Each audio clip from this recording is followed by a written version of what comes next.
Well, here we are back again, myself and Thomas Alexander there in Germany. We knew we couldn't stay away too long because it's been great to see how popular your videos have been. Luxembourg, especially that one, look, it went right to the top. It has gone faster than almost any other video that I've put up this year. And I think the reason why, Thomas, is because so much of what you Germans have been doing there in Germany, you've kept in German. And so we've not really had access to what you guys and gals are doing over there. And now suddenly with you able to really speak English well, you are very good at communicating. You are able to unpack it and give us not just a tertiary overview of people like Gunther Luling and Christoph Luxemburg. You've been able to really delve into and do a deep dive into their material and showing us just how significant their studies and their research is concerning the antecedents to the Quran, or where the Quran came from. And you explained it very well. I love that 7-step process that you went through. That is Luxembourg's 7 steps, but you explained it so well. It makes sense, and we can all now use it with our Muslim friends. Now, what you're going to do now, you're going to change gears, and we're moving now to the whole formation of Islam. Listen, this is the golden spoon. This is the missing link that everybody has been looking for. Odin tried to do it. We know that many have asked us to do it. Mel has certainly delved into this area. Paul was working on this area. Others have gone through and they've tried to say what really did happen in the 7th century. Because listen, everybody is convinced now that the 9th and 10th century narratives, or the standard Islamic narrative and the Islamic traditions, completely have it wrong. There's an agenda. They're only interested in their agenda, the Abbas agenda, which is from Baghdad, hundreds of miles away and hundreds of years later. But what then happened? So what really went on? How did Islam begin? What are its origins? What was going on there in the 7th and 8th century? And you're going to do that. You've been listening to Odin. You have emailed me and mentioned once or twice that you agree with an awful lot Odin has come up with from the French school.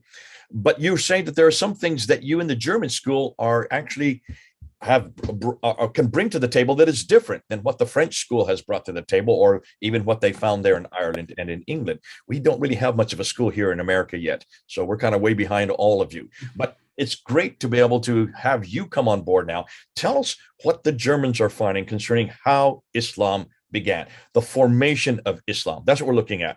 Since we know it, we can't trust those traditions. How then did it happen? Without any further ado, I leave it to you. Over to you, Tom. Right. Thank you, Jay. What I want to show you today is a broad brush, basically looking at the history of the Near East, going back actually much further than the origins of Islam, just to paint a picture of what's the tapestry on which this religion evolves, more or less. And we all know that there are indeed many issues. For once, we know the story about the 4 righteous caliphs and how they conquered Syria and Palestine and Egypt and Persia. But the thing is, when we look at the historical record, there is no evidence in archaeology. So what we would expect is, if there's a big, massive war and a new army comes in and takes over, that particularly the smaller settlements on the outskirts that are not well protected, they usually are either destroyed or abandoned. Because if you're coming with a large army of, say, 50,000 or whatever, then all these people need to eat. And there are no big supply lines to Arabia.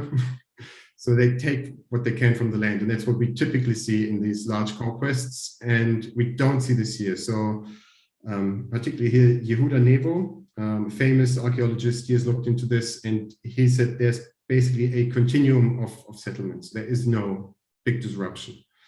So we know that there's a big problem here. And to understand what's really going on, we have to look at the history in a bit more detail. That's what I want to do today.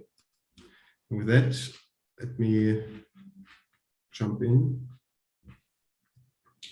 So I don't want to lose much time because we've got a lot to go through today. So let's jump right in. And you can see I'm starting in 250 AD, so really, really early.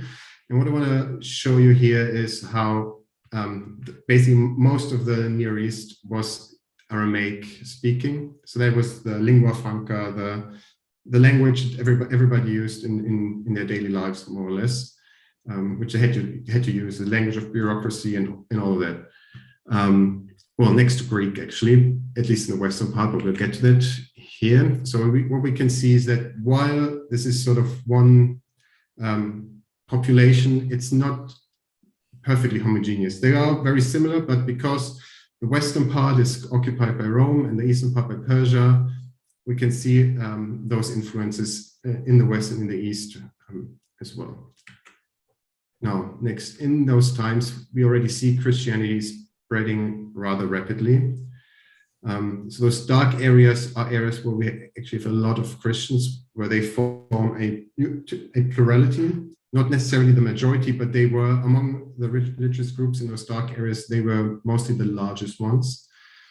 And in those bright areas, we have evidence of Christian settlements as well. Not very much, so very often it's just individual, like small settlements, like not many people, small communities, but you can see it's definitely spreading by 250 already, even into Persia.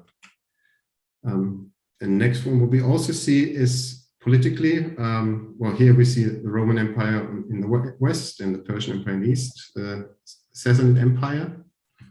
I think last time I already mentioned that there were lots of deportations going on, and indeed well, it didn't start in 250, but that's when it really took off, because Shapur I, who was king of Persia, he had a massive war with the Roman Empire, and he deported hundreds of thousands of people, which back in those days, if you think about like how comparatively small the world population was, is huge. And lots of those were also Christians. As we can see, those were like the most Christianized areas where he deported people from. Now we'll do a quick jump to 325. That's when the Council of Nicaea took place. So that's, well, not, so the Christianity wasn't yet the official religion of the Roman Empire, but it was getting there. And what's important here is that the Arians and anti-Trinitarians are now formally out of communion with the Catholic Church. So what that means is that a lot of Syrian Christians who did not subscribe to this Trinitarian view actually moved into Persia as well. And then another jump to 410. This is when there was the Council of Seleucia-Ctesiphon. So that's sort of the Persian equivalent to the Council of Nicaea in the Roman Empire. So what has happened is Christianity also has spread in Persia, and at first it was ignored. Then they started to persecute Christians like the Romans did, just with a time delay, and eventually they saw that this doesn't work. At the same time, the Persian king was afraid that because by 410 Christianity was the religion of the Roman Empire, and so he feared sort of mixed loyalties among his populace, right? So if more and more Christians are in his empire, and his empire is mostly Zoroastrian, and the Romans are the Christians, then he was afraid that in case of a war, which there were many wars, there could be mixed loyalties. So he wanted a Persian church as well, and that's what happened in 410. And what you can see on this map in those dark areas, so that's where the ecclesiastical organizations were. So that's where you had bishops and so on. So that's where we would see most Christians in Persia. Part of this council was also that at this point, the Church of the East was formed, as it's known. Nowadays, it's often also called the Nestorian Church. And they adopted the Council of Nicaea. So they became officially Trinitarian. Right. Now, next one, another jump. Now we're in 540. And again, we see a major war, this time between the Byzantine Empire, which is the successor of the Roman Empire in the East, and the Sassanid Empire. And again, here we see massive deportation. So, I mean, there were lots of wars in between and lots of deportations in between, but it's really those two, the one in around 250 and now the one under Khosrow I, where most people were deported. Because what was really going on in Persia is all those kings, they built new cities and then they were empty and then they needed people. So they deported people from, often from Syria and moved them further to the east. And I think in 540, almost all of Antioch was deported east. Yeah. Can I just jump in here? Go back to Yes. that map.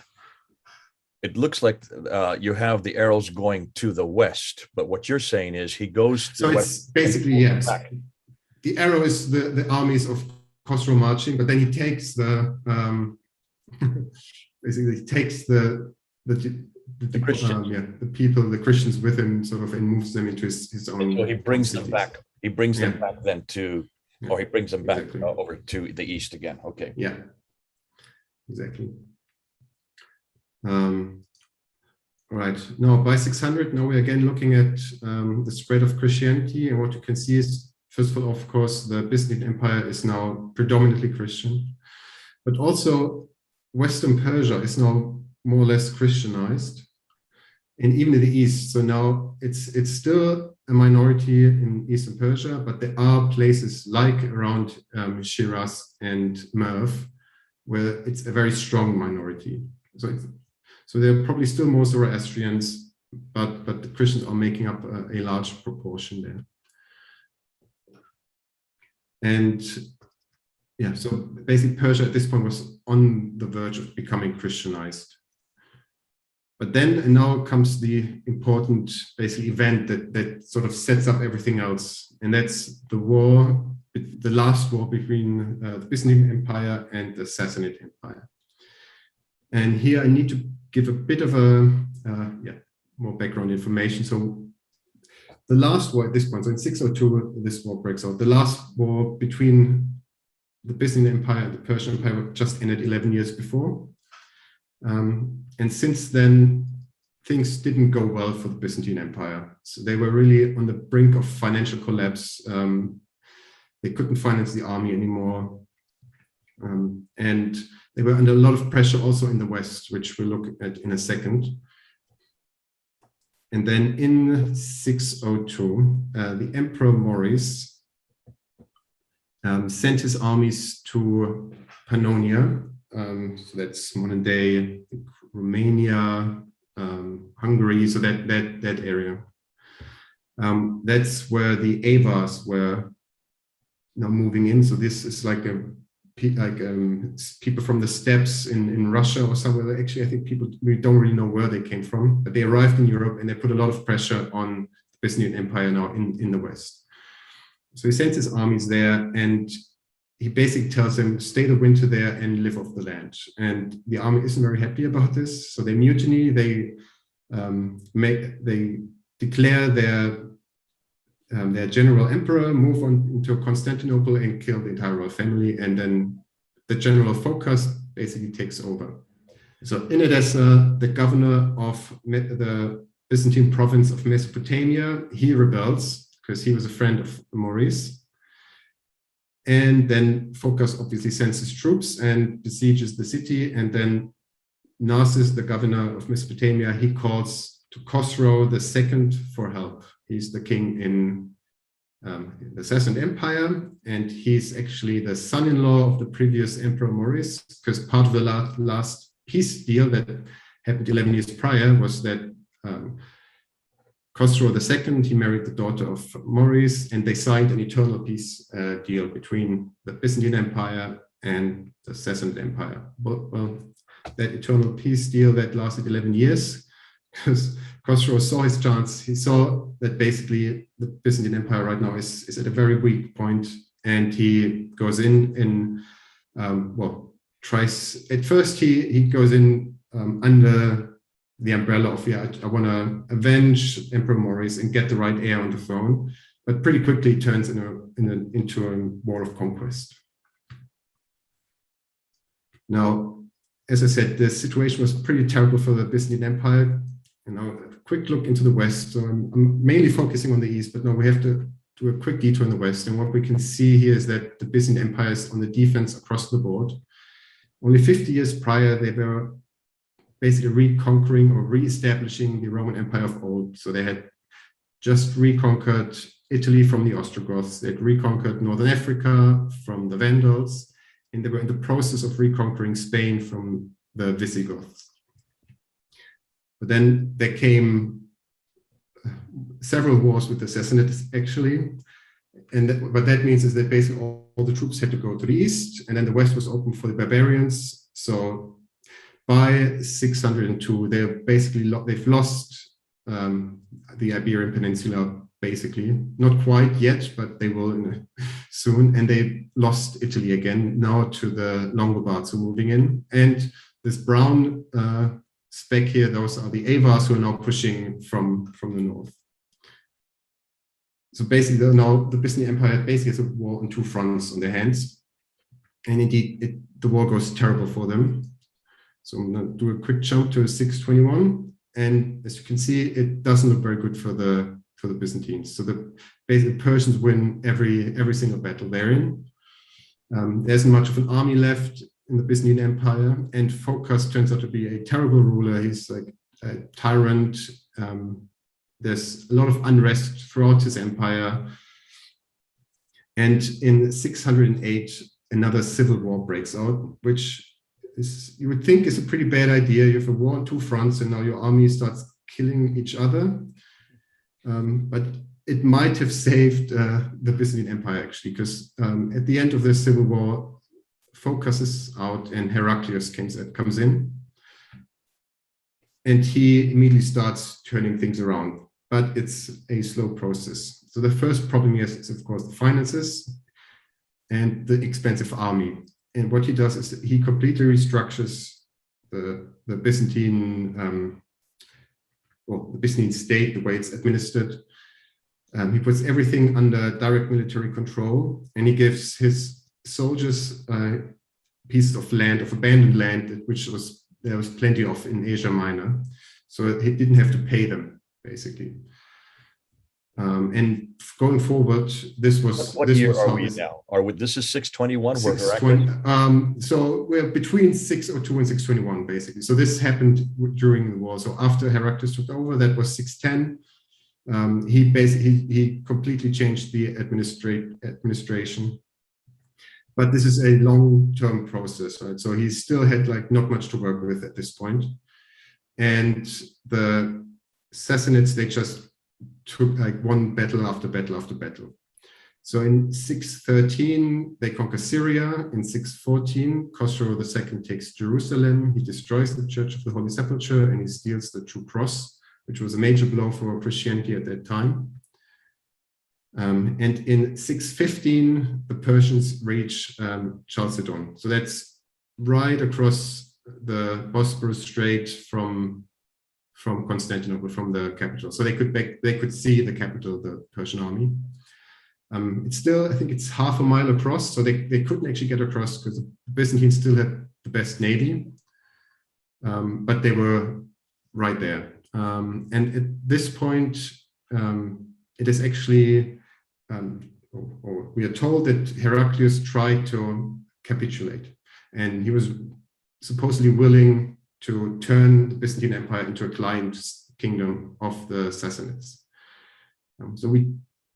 Some historians think that's probably not what he wanted anyway. So maybe he wanted to stall for time, maybe start some negotiations that would go nowhere. We don't know, but it seems like he actually offered this to Khosrow II, but Khosrow refused. So he thinks everything is going so well for me, I'll just take the Byzantine Empire outright. I don't want a client kingdom here. In 618, Heraclius actually plans to abandon Constantinople and thereby abandon basically the east completely to the Sassanids, and he wants to move the capital to Carthage.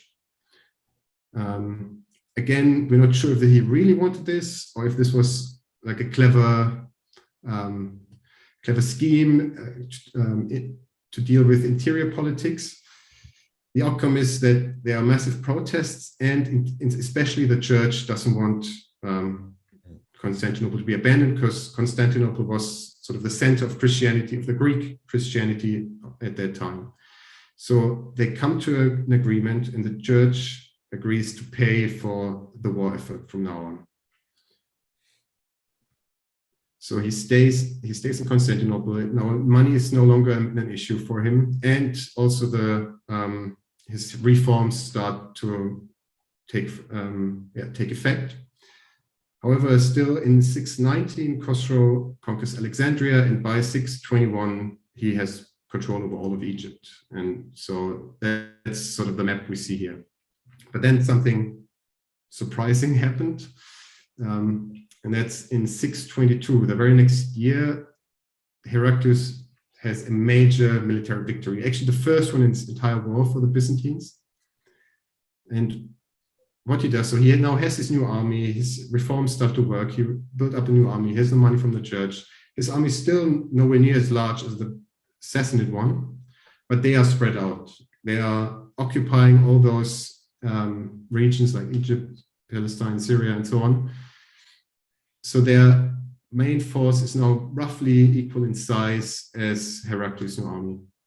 And what he does is he moves out of Constantinople right around Easter, right after Easter, actually, after Easter celebrations, at the helm of his army. So it's also something that didn't happen anymore, actually, that an emperor would go out leading an army. That was a thing of the past, but he did it, and he didn't actually confront the Persian army that was in Asia Minor. He just walked straight past them towards Persia, actually towards Armenia, because Armenia sort of was the gate to Persia.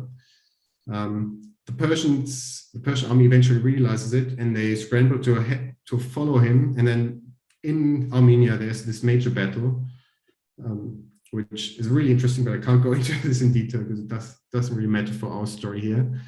End result is, anyway, Heraclius totally obliterates the main Persian army. And so for the first time, the Byzantines have a big victory. So this happened in 622, and that's really an important date, because what happens next is that Khosrow withdraws his Persian troops from the occupied lands, because he needs to build up a new army. So he recruits new people in Persia, but he also withdraws the Persian troops from Syria and so on. However, when he conquered those regions, he also used Arab auxiliaries. So these are sort of troops that are not integrated into the main army, but fight side by side. That's something that both sides did. So the Romans, you had auxiliaries from all over the place, or the Byzantines in their case. They both used Arab auxiliaries. But the Arab auxiliaries that came to the Persians, they stayed. So they said, well, we have a nice gig going here, right? They took over some land. They just stayed back. At the same time, are these the Ghassanids and are these the Lakhmids? So the Ghassanids were already there. So they were auxiliaries of the Byzantines. The Ghassanids have been sort of a client kingdom for centuries for the Byzantines. The Lakhmids, they come from Persia. Yeah, so they came into this area through this war, and then they stayed there. And I think they mainly stayed in Egypt, if I'm not mistaken. So they came into Egypt and then stayed there. Yeah. Exactly. And the Byzantines, however, they were in no shape to occupy those lands again. Right? So they had just had their army. It was successful, but if they would spread it out again, it would be easy pickings for the Persians to reconquer. So what they did instead is the old tried and tested method of introducing client states. And that's what we're going to look at in the next map, sort of.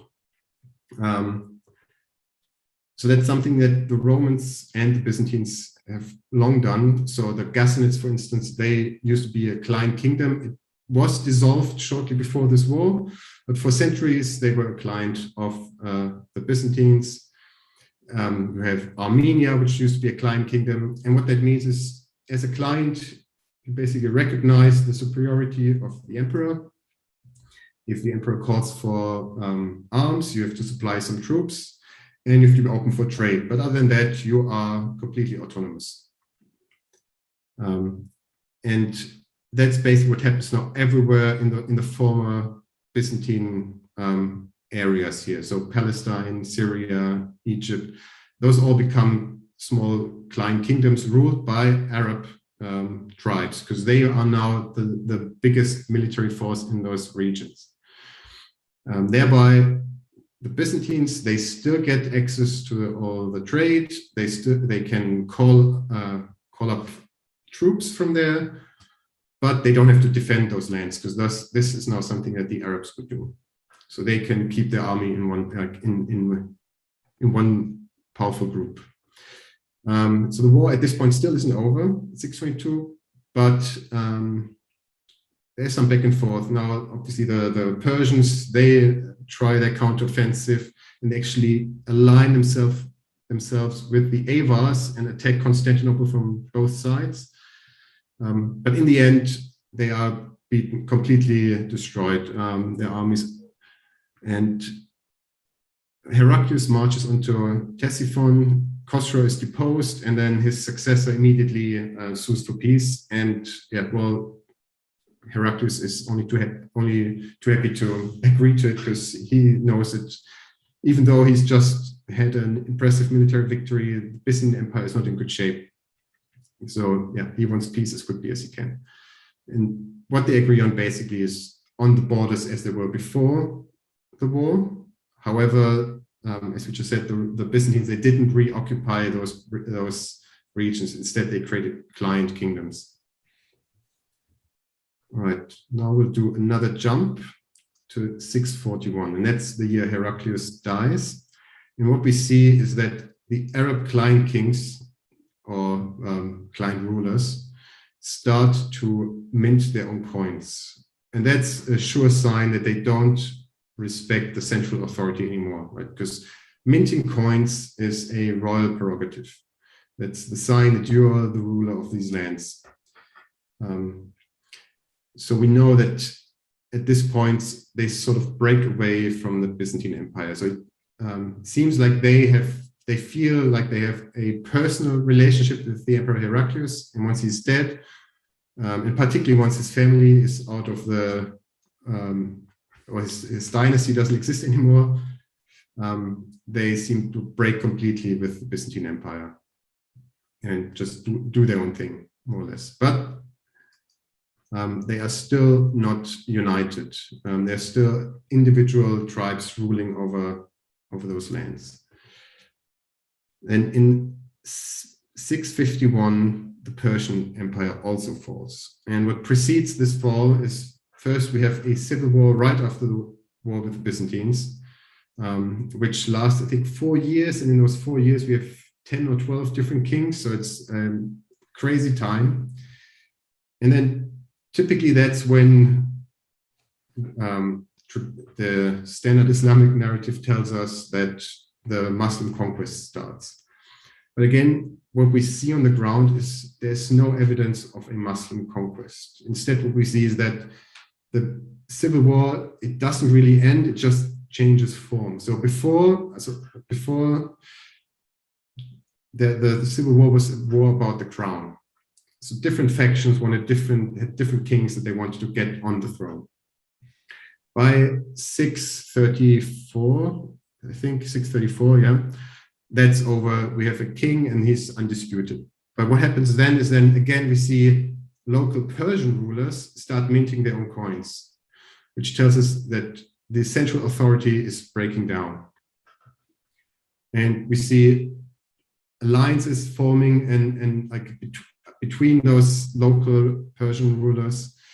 Because one thing we need to know is Persia had basically two large, well, it's a multi-ethnic state, but the two largest ethnic groups are the Parthians, who basically were the rulers before the Sassanids, and the Sassanids are Persians, right? So we have the Parthians and the Persians, and they holding together is what made the Sassanid Empire so successful. And they seem to break up during this time, so they seem to now fight each other. Exactly, and then the last Persian king apparently also wasn't too good at forming alliances. He was instead very good at alienating friends.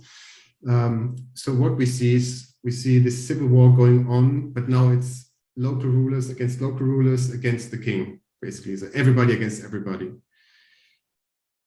Since we come out of this war with the Byzantine Empire, where the Persian army was completely destroyed, and then we had this civil war for the crown, the military capacity is pretty depleted, particularly if you are a local ruler. You don't have much of an army to call upon. So what they did is they hired mercenaries, and those mercenaries are again mostly Arab tribes, because they lived all over the place, also in Persia already. So what would happen is they would pay those Arab tribes to provide an army, and at the end it was mostly Arabs fighting. Basically, the Persians weren't even in there. So it's a similar situation to what we know happened in the Western Roman Empire, right?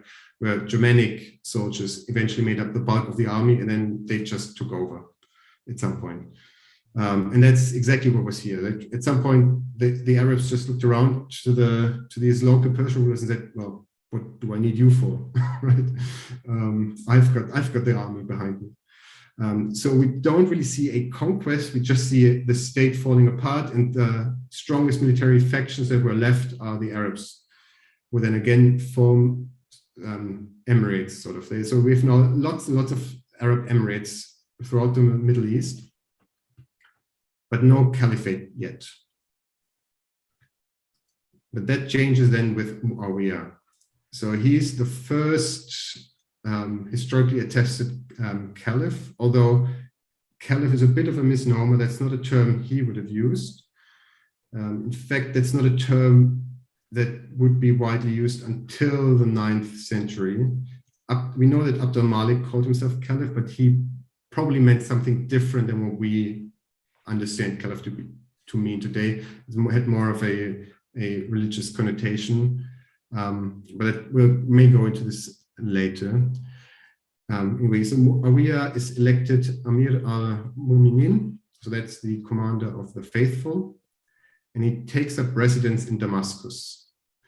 And what's also important to note is Muawiyah is an Aramaic name, not an Arab name, which doesn't mean that he wasn't Arab, but he probably was from that area to begin with, right? So probably came from this Aramaic background. He still was what back then people call an Ishmaelite. Now, what is typical for Arab rulers is that they gain legitimacy by protecting a sanctuary, or what they would call a haram.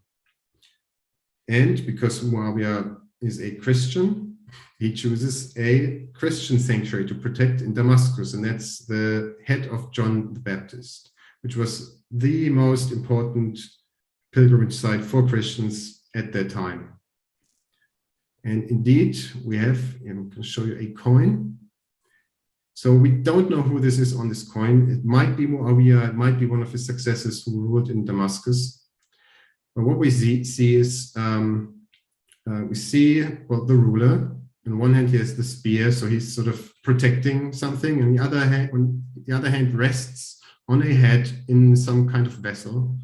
So that's the head of John the Baptist, which is also indicated by, you can't really tell on this picture, but it's supposed to be a dove that's descending upon him. So that's like a reference to the biblical story, right? Of the dove coming down, Jesus' baptism. On the left, we see the cross on this globe, and then we have this palm leaf, which is another Christian symbol.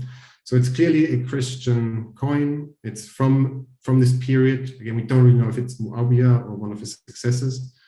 And it indicates that the ruler here is protector of this sanctuary of John the Baptist.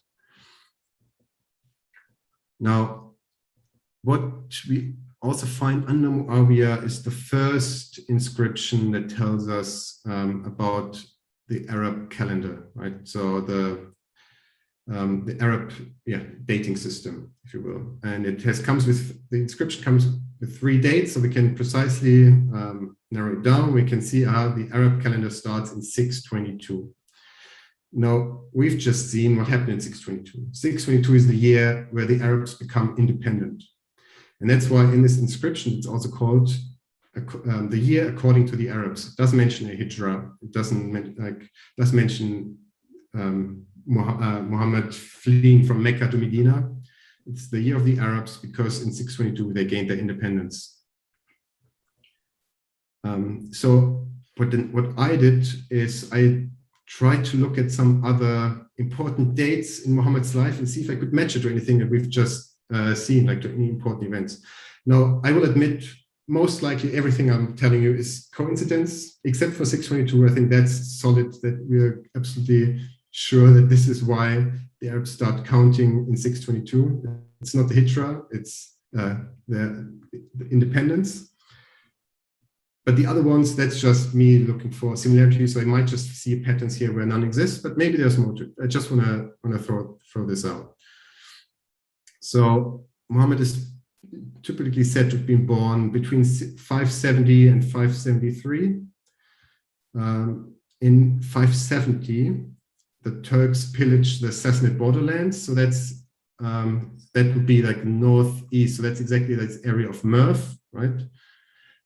Which is what we talked about last time, where people from Inara believe the Quran to originate. So this could be like an event that sort of might have had some meaning to them.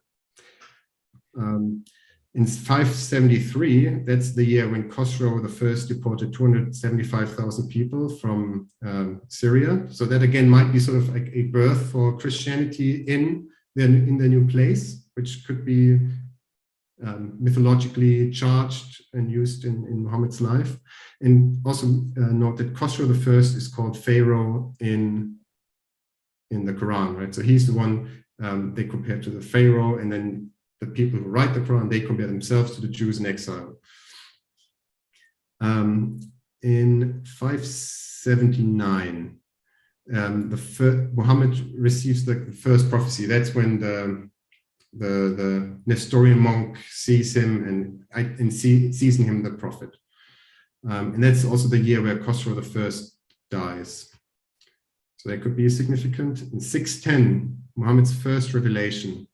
That's also the year when the city of Edessa fell to the Sassanids. And what we need to know here is that this was not supposed to happen, basically. The Christians believed, for them, the city of Edessa was like one of the main Christian cities, and they believed that Jesus himself would come down and defend the city if need be.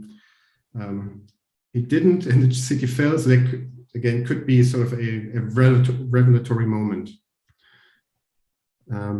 619, that's in the tradition, like those are the darkest times, right? That's when there's this Meccan boycott on the followers and the companions of Muhammad, when everything looks dark. And it's also the darkest times in the war again between the Sassanids and the Byzantines. It looks like Christianity is done and the Zoroastrians take over, right? It's when they conquer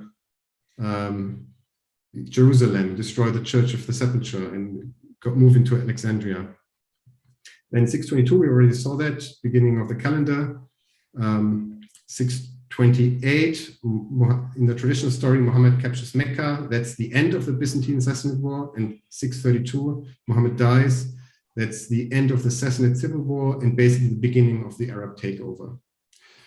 So I'm not saying that there is necessarily a connection, except for 622, where I'm basically 99% sure there is. But I think it's interesting that,